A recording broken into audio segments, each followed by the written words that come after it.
Assalamualaikum warahmatullahi wabarakatuh. Hari ini kami akan mengadakan podcast tentang feminisme dan disorientasi seksual, di mana saya Purwatenisi sebagai pewawancara 1, Saya Erika Elsa Nur Yuliati sebagai pewawancara 2. Saya Rian sebagai narasumber 1. Saya Laura Fuzina Pangisti sebagai narasumber kedua. Saya Aliani Safwadina Zakia sebagai narasumber ketiga. Saya Amanda Aisyah Ramadhani sebagai narasumber 4. Saya Aditya Raiki Salim ini sebagai narasumber kelima. saya Fariha Marwati sebagai narasumber ke-6, Saya Gul Stefani Saidina sebagai narasumber 7. Saya Laura Melantika Wilayuda sebagai narasumber 8. Saya Nabila Brilianti Winantea sebagai narasumber 9. Teman, apa kabar hari ini? Semoga selalu dalam lindungan Allah ya. Baik, hari ini saya bersama rekan-rekan akan membuat podcast nih tentang feminisme dan disorientasi seksual. Berbicara tentang feminisme, kira-kira apa sih feminisme itu, Anti? Kalau soal itu, mari kita tanyakan ke narasumber 1 kita. Baik, mendiskusikan feminisme selalu akan diawali dengan pembahasan tentang gender, yang mana makna keduanya yakni pertama, gender sendiri berasal dari bahasa Inggris yang berarti jenis kelamin. Dalam perkembangan, gender dan jenis kelamin dimaknai secara berbeda. Jenis kelamin dimaknai perbedaan laki-laki dan perempuan secara biologi semata, sedangkan gender dimaknai sebagai pembagian laki-laki dan perempuan yang dikonstruksi secara sosial maupun kultural, seperti label bahwa perempuan bersifat lemah lembut, emosional, tidak mandiri, dan pasif. Pada sisi yang lain, laki-laki dianggap orang yang kuat, rasional, agresif, mandiri, dan eksploratif. Gender yang awalnya hanya konstruksi sosial, dalam praktek terjadi penyimpangan yang salah satunya terlihat dari pola kerja laki-laki dan juga perempuan, di mana laki-laki bekerja di sektor publik, sedangkan perempuan dikhususkan untuk bekerja di sektor privat. Nah, sedangkan feminisme itu sendiri lebih progresif lagi, di mana paham ini tidak hanya bersifat kritik terhadap sistem patriarki, tetapi lebih pada pengakuan dan sikap yang bersifat positif atas kebutuhan kaum perempuan sebagai sebuah kelompok. Dalam hal ini, feminisme bisa didefinisikan sebagai suatu kesadaran akan penindasan dan pemerasan terhadap perempuan dalam masyarakat, di tempat kerja maupun dalam keluarga, serta tindakan sadar oleh perempuan maupun laki-laki untuk mengubah keadaan yang tidak adil. Gerakan feminisme merupakan paham yang memperjuangkan kebebasan perempuan dari dominasi laki-laki. Wah, jawabannya sangat baik sekali ya teman-teman dari narasumber 1 dan narasumber kedua. Iya nih Rika, jawabannya sangat jelas terkait apa itu gender dan feminisme. Tentu ada perbedaan ya di antara feminisme dan gender itu sendiri. Lalu selanjutnya kita bahas tentang apa nih, Anti? Itu tadi kan pengertian dan pendapat feminisme secara pengetahuan kita. Lalu feminisme menurut Islam sendiri bagaimana tuh? Apakah ada perbedaan ya?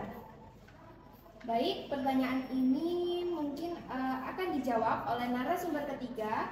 Silakan narasumber ketiga. Oke, di sini saya akan menjelaskan tentang feminisme dalam pandangan Islam.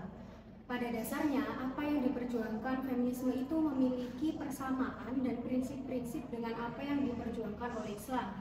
Di mana dalam Islam, feminisme dipandang sebagai upaya penyetaraan terhadap kaum perempuan sebagai makhluk Allah SWT. Sebagian besar ulama berpendapat bahwa feminisme tidak menjadi masalah dalam Islam karena memiliki titik temu dengan teologi Islam sendiri, utamanya teologi yang ingin menciptakan kehidupan yang adil bagi laki-laki dan perempuan.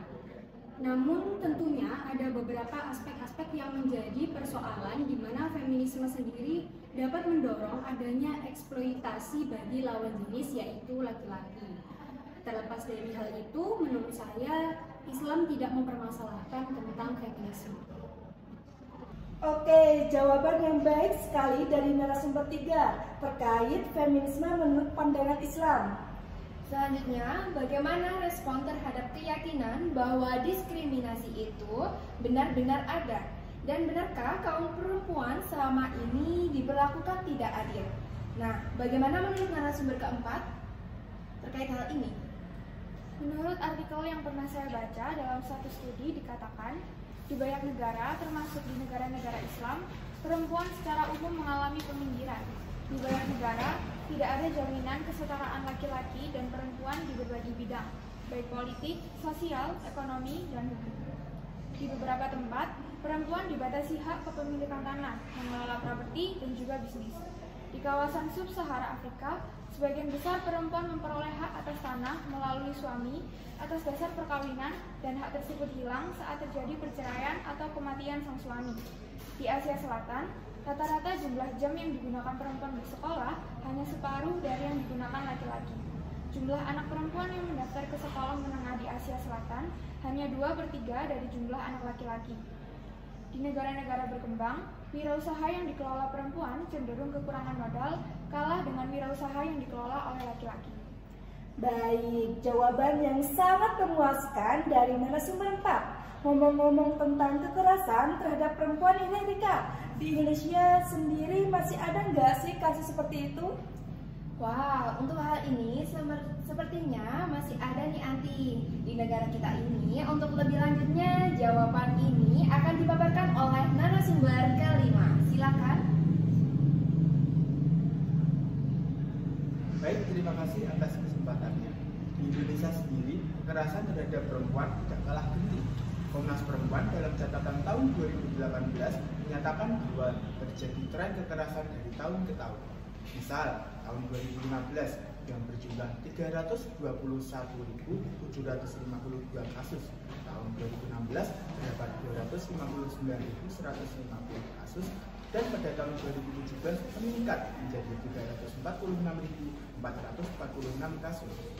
Bentuk kekerasannya juga berupa kekerasan ekonomi, kekerasan psikis, kekerasan seksual, kekerasan fisik, eksploitasi pekerja migran, dan trafficking. Spektrumnya berupa kekerasan terhadap perempuan di dunia maya yang mencakup penghakiman digital, penguasa seksual, penyiksaan seksual, persekusi online dan offline, maraknya situs dan aplikasi online berkedok agama, misal ayupoligami.com, dagingkasiri.com, ancaman perempuan dengan aplikasi ancaman perempuan dengan undang-undang ITE, serta kerentanan eksploitasi seksual anak perempuan dan eksploitasi tubuh perempuan di dunia maya. Waduh, cukup miris ya Rika terkait hal ini. Tetapi dalam kacamata Islam sendiri juga sangat memperhatikan mengenai hal ini, Elsa, yang mana hal tersebut akan dipaparkan oleh narasumber kita yang keenam. Disilakan. Baik, terima kasih sebelumnya. Islam sendiri memiliki ajaran yang membebaskan, seperti yang diulas oleh banyak sejarawan. Betapa posisi perempuan di masa pra-Islam begitu lemah, tidak berharga, dianggap aib, orang tua marah saat mengetahui memiliki anak perempuan, dan selalu berada di bawah subordinasi laki-laki. Setelah Islam datang, posisi perempuan terangkat, dihargai, dan diletakkan sebagai seorang manusia yang bermanfaat. Pada waktu itu, perempuan bisa mendapatkan hak waris, bisa menjadi saksi, dan muncul beberapa doktrin agama yang begitu menghargai perempuan, seperti surga berada di telapak kaki ibu, orang tua perempuan adalah orang yang paling layak dihormati dibanding dengan orang tua laki-laki, perempuan adalah tiang agama, perempuan tiang negara, dan seterusnya. Nah, seperti itu ya rupanya pandangan Islam terkait perempuan. Ya, Anti ya. Kemudian setelah membahas soal kekerasan pada perempuan ini, kita berlanjut pada kesetaraan gender. Dalam pandangan Islam ini, Anti, yang dalam hal ini akan dipaparkan oleh narasumber ke-7 dan ke-8. Nah, kepada narasumber ke-8 ini, baik akan dipersilahkan. Terima kasih. Dalam ajaran Islam sendiri, kita akan sangat mudah menemukan bagaimana relasi laki-laki dan perempuan yang terkonstruksi secara ideal. Terkait hal tersebut, Nasaruddin Umar mengemukakan bahwa banyak ayat-ayat dalam Al-Quran yang memperlihatkan doktrin kesetaraan gender. Pertama, prinsip kesetaraan gender merujuk pada realitas laki-laki dan perempuan dalam hubungannya dengan Tuhan, di mana keduanya sama-sama dilihat sebagai seorang hamba. Tugas seorang hamba adalah mengabdi dan menyembah. Dalam hal ini bisa dipahami dari firman Allah, Bismillahirrahmanirrahim. Wa ma khalaqtul jinna wal insa illa liya'budun. Yang artinya, tidaklah aku menciptakan jin dan manusia kecuali untuk beribadah kepadaku. Kapasitas sebagai manusia, laki-laki dan perempuan juga sama. Nilai derajatnya sama, yang membedakan kemuliaan seseorang hanya ketakwaannya. Dalam ayatnya, dalam surat Al-Hujurat ayat 13. Bismillahirrahmanirrahim. Ya ayyuhan nasu inna khalaqnakum min dzakarin wa untha wa ja'alnakum syu'uban wa qabaila lita'arafu. Inna akramakum indallahi atqakum. Innallaha alimun khabir. Yang artinya, wahai manusia, sungguh kami telah menciptakan kamu dari seorang laki-laki dan seorang perempuan. Kemudian kami jadikan kamu berbangsa-bangsa dan bersuku-suku agar kamu saling mengenal. Sungguh yang paling mulia di antara kamu di sisi Allah ialah orang yang paling bertakwa. Sungguh Allah Maha mengetahui, Maha Teliti. Yang kedua, laki-laki dan perempuan sama-sama diciptakan sebagai khalifah. Sebagaimana dalam surat Al-Baqarah ayat 30 yang berbunyi, "Wa idh qala rabbuka lil malaikati inni ja'ilun fil ardi khalifah qalu ataj'alu fiha man yufsidu fiha wa yasfiku ad-dima' wa nahnu nusabbihu bihamdika wa nuqaddisu lak qala inni a'lamu ma la ta'lamun." Nah, artinya, ingatlah ketika Tuhan berfirman kepada para malaikat, "Aku hendak menjadikan khalifah di bumi." Mereka berkata, "Apakah engkau hendak menjadikan orang yang merusak dan menumpahkan darah di sana? Sedangkan kami bertasbih memujimu dan memujikan namamu." Dia berfirman, "Sesungguhnya aku mengetahui apa yang tidak kamu kerjakan." Ayat ini menurut Nasaruddin Umar tidak menunjukkan pada jenis kelamin tertentu. Laki-laki dan perempuan memiliki fungsi yang sama sebagai khalifah yang akan bertanggung jawab untuk khalifahannya di muka bumi. Untuk yang ketiga, yakni laki-laki dan perempuan sama-sama mengemban amanah dan menerima perjanjian primordial dengan Tuhan. Saat itu jenis kelamin bayi belum diketahui apakah laki-laki atau perempuan. Oleh karena itu, Allah telah berbuat adil dan memperlakukan kesetaraan gender dengan terlebih dahulu ia harus menerima perjanjian dengan Tuhannya. Seperti dalam Quran surat Al-A'raf ayat 172 yang berbunyi, "Wa id akhadha rabbuka min bani Adama min dzurriyyihim dzurriyyatahum wa ashhaduhum ala anfusihim alastu bi rabbikum qalu bala shahidna an taqulu yawmal qiyamati inna kunna an hadza ghafilin." Yang artinya, yang ingatlah ketika Tuhan mengeluarkan dari surga tulang belakang anak cucu Adam, turunan mereka, dan Allah mengambil kesaksian terhadap kaum mereka seraya berfirman, "Bukankah aku ini Tuhanmu?" Mereka menjawab, "Betul, Engkau Tuhan kami. Kami bersaksi, kami lakukan yang demikian itu agar dari kiamat kamu tidak mengatakan, sesungguhnya ketika itu kami lemah terhadap ini." Keempat, kesetaraan gender dalam Al-Quran dapat dilihat dari fakta bahwa antara Adam dan Hawa adalah aktor yang sama-sama aktif terlibat dalam drama kosmis. Kisah kehidupan mereka di surga, karena beberapa hal harus turun ke muka bumi, menggambarkan adanya kesetaraan peran yang dimainkan keduanya. Pada Al-Quran surat Al-A'raf ayat 22. Allahumma bi'udhu falamma dhaqa syai'an wa daslahuma sawatuhuma wa tawfiqa yaksifani alaihima min warqil jannah wa nadahuma rabbuhuma alam anhakuma anjilkuma syajarat wa aqul lakuma inna syaitana lakuma aduwwun mubin. Yang artinya, dia, setan, membujuk mereka dengan tipu daya. Ketika mereka mencicipi buah pohon itu, tampaklah oleh mereka auratnya. Maka mulailah mereka menutupinya dengan daun-daun surga. Tuhan menyeru mereka, "Bukankah aku telah melarang kamu dari pohon itu, dan aku telah mengatakan bahwa sesungguhnya setan adalah musuh yang nyata bagi kamu berdua?" Kelima, sejalan dengan prinsip kesetaraan. maka laki-laki maupun perempuan sama-sama berhak meraih prestasi dalam kehidupannya. Seperti firman Allah, barang siapa yang mengerjakan amal soleh, baik laki-laki maupun perempuan dalam keadaan beriman, maka sesungguhnya akan kami berikan kepadanya kehidupan yang baik.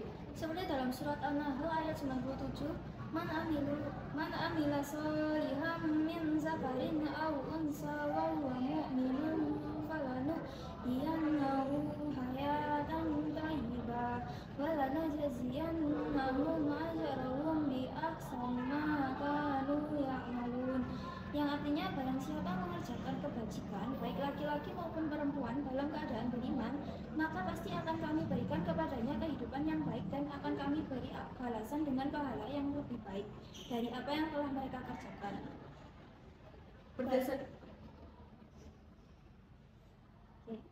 Berdasarkan uraian tersebut, dapat dikatakan bahwa Islam memberikan pesan kesetaraan antara laki-laki dan perempuan. Nah, itu tadi penjelasan terkait kesetaraan gender menurut pandangan Islam. Untuk menindaklanjuti hal itu, muncul sebuah pertanyaan nih Ati. Yakni pertanyaannya, bagaimana saat kita bertemu dengan pesan Al-Quran dan hadis yang secara tidak langsung itu melemahkan posisi perempuan? Wah, tentu hal ini menjadi kontroversi bila seorang yang awam menyalahartikan terkait hal ini, Rika. Nah, maka dari itu Anti, terkait hal itu akan dipaparkan oleh narasumber kita yang ke-9 berikut ini. Baik, untuk hal ini, Qawarij Shihab menyatakan bahwa ada beberapa teks yang tercantum dalam Al-Quran dan hadis yang cenderung disalahpahami makna, pesan dan konteksnya. Karena itu diperlukan bagi seorang pembaca untuk memahami dengan baik dan benar dari sebuah ucapan atau redaksi. Menurut Qawarij Shihab, pertama, memahami sebuah pesan tidak cukup dengan teks, tapi penting untuk memahami konteksnya. Quran dan asbabun nuzulnya, sedangkan hadis ada asbabul wurudnya. Kedua, penting bagi pembaca untuk memahami kosakata yang ada. Ketiga, melihat secara umum tuntunan Islam yang menyangkut tema-tema tertentu yang berpolemik, yang salah satunya terkait dengan persoalan gender. Salah satu contoh pesan hadis yang sering disalahpahami menurut Qawarij Shihab ialah, seandainya aku akan memerintahkan seorang sujud kepada seorang, niscaya aku memerintahkan istri sujud kepada suaminya. Hadis riwayat At-Tirmidzi. Hadis ini disalahpahami bahwa istri harus sepenuhnya patuh kepada suaminya, di mana level kepatuhannya menjadikan seorang perempuan lebur pada ketergantungan suami sehingga tidak lagi memiliki hak menolak atau membantah. Ternyata konteks hadis ini tidak demikian. Diceritakan bahwa sahabat Nabi Mu'adz bin Jabal ketika kembali dari Syam dan menghadapi Nabi SAW, yang sahabat tersebut sujud kepada Nabi, lalu Nabi bertanya, "Apa ini wahai Mu'adz?" Mu'adz menjawab, "Aku baru saja kembali dari Syam dan kulihat mereka sujud kepada para rahib dan pendeta-pendetanya. Maka aku pun melakukannya untukmu." Disinilah Nabi melarangnya. Hal demikian dengan bersabda, "Janganlah lakukan itu kalau seandainya aku memerintahkan seorang sujud kepada orang lain, niscaya aku akan perintahkan istri sujud kepada suaminya."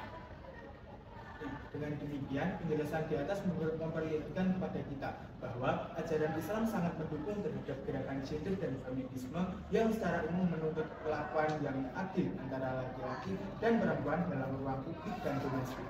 Dalam hal ini, ukuran posisi terbaik laki-laki dan perempuan semestinya dinilai dari kompetensi, prestasi, dan kemampuan terbaiknya, serta tidak lagi didasarkan pada semangat yang sekedar status sosial berdasarkan jenis kelamin. Lebih jauh, ajaran Islam menurut penulis yang sangat kompatibel dengan norma hukum HAM yang menjamin hak kaum perempuan. Di antaranya ialah Konvensi Penghapusan Segala Bentuk Diskriminasi Terhadap Perempuan.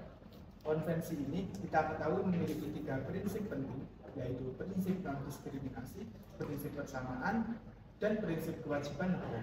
Secara normatif, konvensi ini menjamin hak sipil dan politik perempuan, hak memilih dan dipilih, hak berpartisipasi, hak memegang jabatan dalam pemerintah, hak kewarganegaraan, dan seterusnya.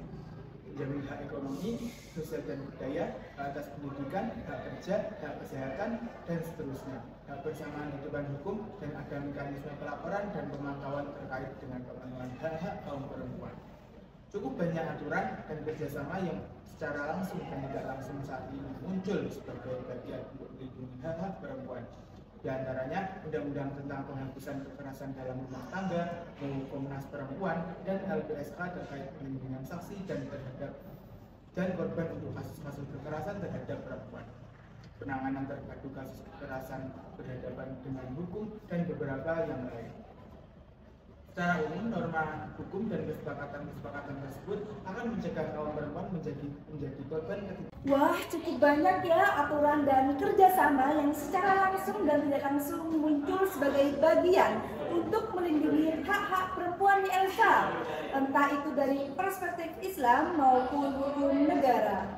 Benar sekali, Anti. Untuk itu, kita harus senantiasa mematuhi peraturan yang sudah ada serta menghargai setiap perbedaan yang melekat pada diri sendiri di setiap individu.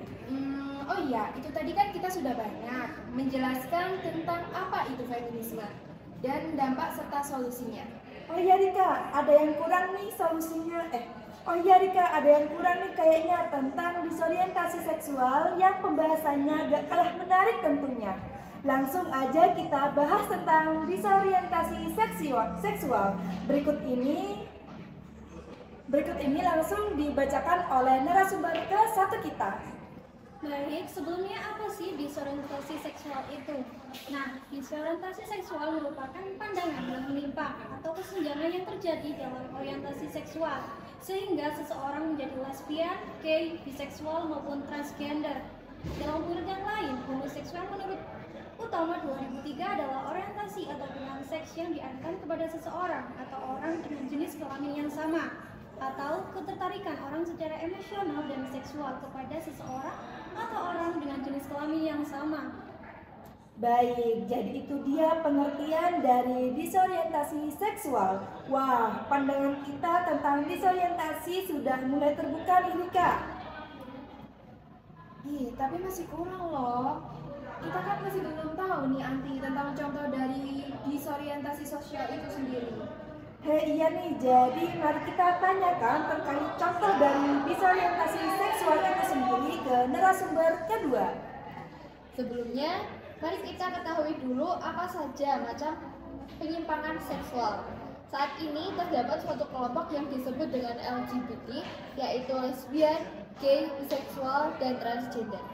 Yang pertama, terdapat lesbian. Istilah ini menggambarkan hubungan terlarang yang melibatkan sesama wanita. Kemudian ada gay, yaitu istilah dipakai untuk menggambarkan seseorang pria yang tertarik dengan sesama pria, atau sering disebut homoseks. Lalu ada juga biseksual, yaitu seseorang yang tak hanya tertarik ke lawan jenis, namun juga ke sesama jenis.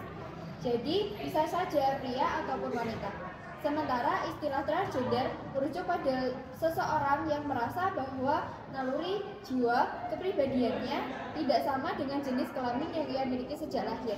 Misalnya terlahir seorang pria, namun dia merasa dirinya wanita dan sebaliknya. Oh, jadi gitu ya contoh dari disorientasi seksual itu sendiri. Ya, Anti, sangat-sangat tidak masuk akal sekali ya. Masa cowok suka sama cowok sih? Nah makanya itu Rika, gunanya kita mempelajari agama Islam sebagai sumber penuntun kehidupan ini. Salah satu contohnya yaitu agar kita tidak terjebak kepada hal-hal yang dilarang oleh Allah SWT. Oke Rika, selanjutnya kita bahas apa nih? Nanti selanjutnya kita akan meneruskan pembahasan kita mengenai disorientasi sosial. Tapi sekarang kita sudah masuk ke dalam faktor-faktor dilakukan oleh manusia. Penjelasannya akan dipaparkan oleh narasumber kita yang ketiga. Silakan. Nah, ada beberapa faktor yang bisa mempengaruhi seseorang untuk melakukan penyimpangan seksual, mulai dari faktor biologis, psikologis, hingga sosial budaya. Dengan kata lain, seseorang yang menyimpang bukan merupakan takdir, melainkan sebuah kecenderungan yang dipengaruhi oleh kondisi dari ketiga faktor tersebut. Baik, di sini saya menjelaskan tentang faktor biologis. Hal ini terjadi karena sejak lahir seseorang memiliki kelainan pada susunan saraf otak dan memiliki kelainan genetik atau hormonal. Sehingga hal ini berakibat ia memiliki kecenderungan untuk tertarik terhadap orang lain yang sejenis. Dua faktor biologis ini misalnya terjadi akibat pengalaman masa lalu individu yang pernah menjadi korban sodomi di saat masih kecil, atau ia pernah mencoba-coba untuk melakukan hubungan seks sejenis dengan teman-temannya. Selain itu, faktor psikologis ini bisa berubah kondisi di mana seorang perempuan atau laki-laki tidak diperlakukan sebagaimana jenis kelamin. Hal ini lama-kelamaan mengaruhi kecenderungan orientasi seksual di masa yang akan datang. Lalu yang ketiga, faktor lingkungan. Faktor ini muncul sebagai reaksi masyarakat terhadap perilaku homoseksual yang berubah-ubah seiring perkembangan zaman. Misalnya, dengan perkembangannya budaya demokrasi yang pada akhirnya memberikan kebebasan memilih pasangan dengan cara yang melampaui batas. Gencarnya website yang menampilkan video dan gambar porno, serta sebelum adanya sanksi tegas terhadap pelaku homoseksual. Dengan kebebasan dan pola pikir yang telah berubah, tak sedikit pula orang-orang yang berbalik mendukung kaum LGBT, bahkan melihat hal itu sebagai hal yang normal karena saking maraknya kaum LGBT di sekitar kita. Terhadap kaum LGBT, sudah ada banyak negara yang memang sedari dulu sudah melarang rakyatnya untuk menjadi kaum LGBT. Namun, ada banyak pula yang menentang hal ini, karena hal ini berkaitan dengan kemanusiaan. Bagi orang-orang yang ada di sisi acuh, tak acuh, serta tidak mendukung kaum LGBT, mereka lebih memilih tidak terlalu peduli asal pelaku penyimpangan seksual tadi tidak mengganggu mereka. Ada pula orang-orang yang memberikan sanksi berbentuk pembulian ataupun komentar kebencian di internet. Oke, sedikit menambahkan, kita diciptakan oleh Allah Subhanahu wa Ta'ala untuk senantiasa berpikir akan apa yang kita lakukan. Tentu pola pikir tersebut kita harus lebih bijak dalam mengambil suatu keputusan dalam menjalankan hidup. Apakah nanti kita akan memilih jalan yang benar atau jalan yang tidak? Dan itu semua tergantung pola pikir yang kita miliki. Wah, ternyata banyak juga ya Rika faktor-faktornya. Jadi nambah nih pengetahuan kita ya Rika. Oke, masih lanjut lagi Kak Anti? Lanjut dong. Bahas apa nih? Pengertian sudah, faktor sudah, tinggal apa nih yang belum? Oh iya, solusi tentang disorientasi nih Rika. Kayaknya itu harus kita tahu ya, agar ketika di lingkungan kita tidak ada yang mengalami kejadian tersebut, kita bisa tahu nih cara penyelesaiannya. Oh iya Anti, hal tersebut kan akan dijelaskan oleh narasumber kita yang kelima. Baik, narasumber kelima dipersilahkan. Baik, terima kasih. Bila merujuk apa yang ditafsirkan tepat, tidak menyebutkan sama sekali terkait solusi apa yang harus dilakukan untuk menghentikan atau minimal ada upaya pencegahan perbuatan disorientasi seksual ini. Namun, bila merujuk atas apa yang disampaikan Muhammad Syahrul bahwa sebenarnya perilaku disorientasi seksual ini lebih disebabkan karena faktor pembelajaran lingkungan sosial, bukan faktor alami atau nature. Berarti setidaknya ada harapan untuk menghentikan atau minimal ada upaya pencegahan perbuatan disorientasi seksual ini. Sebab solusi dalam hal ini adalah suatu hal yang sangat mendesak dan tidak dapat ditunda-tunda lagi. Dalam hal ini, agar agama sebagai suatu instrumen ilahi yang berdimensi kemanusiaan diharapkan menjadi penawar bagi para penyakit psikoseksual ini. Di dalam dunia penyimpangan seksual yang dilarang Al-Quran dijelaskan bahwa salah satu upaya pencegahan terhadap hal ini adalah memberikan pendidikan seks sejak dini dalam keluarga, sebab pendidikan pertama yang akan sangat mempengaruhi pada diri seorang anak adalah pendidikan dalam lingkungan keluarganya. Pendidikan yang baik dan sesuai dengan tuntutan moralitas Islam dalam sebuah keluarga akan menghasilkan anak-anak serta generasi yang soleh. Mantap sekali ya jawabannya Rika. Iya nih, jadi solusinya harus menanamkan agama sejak dini ya Anti. Nah, lagi-lagi tentang pentingnya pembelajaran agama nih Rika. Benar sekali Anti. Oke, tak terasa bincang-bincang kita pada kesempatan kali ini telah sampai di akhir nih Anti. Sudah 30 menit kita ngobrol tentang feminisme, kesetaraan gender, dan disorientasi seksual. Wah, tidak terasa kali ya Elsa. Dalam kesempatan kali ini kita akhiri nih talkshow podcast hari ini dengan mengucapkan Alhamdulillah. Alhamdulillahirabbil alamin. Wassalamualaikum warahmatullahi wabarakatuh.